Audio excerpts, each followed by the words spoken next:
એક દિવસ એક નાનો છોકરો કરિયાણાની દુકાનમાં ગયો. દુકાનની અંદર એક જાહેર ફોન બૂથ હતું. છોકરાએ ત્યાં જઈને એક નંબર ડાયલ કર્યો.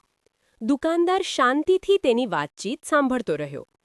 છોકરાએ ફોન પર કહ્યું, "બેન, શું તમે મને તમારું લોન કાપવાની નોકરી આપશો?" ફોનની બીજી બાજુથી સ્ત્રીએ જવાબ આપ્યો, "મારે પહેલેથી જ એક વ્યક્તિ છે જે મારું લોન કાપે છે."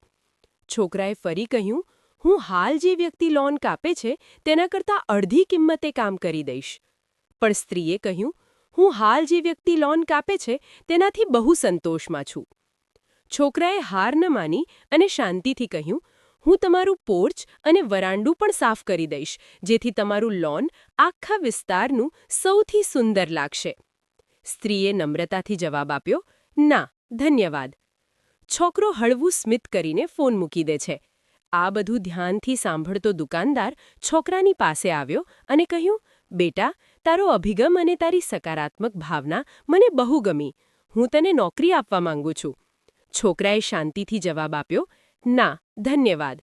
હું તો મારી હાલની નોકરીમાં મારી કામગીરી કેટલી સારી છે તે ચકાસી રહ્યો હતો. હું જ એ સ્ત્રી માટે કામ કરું છું જેમને હું ફોન પર બોલતો હતો."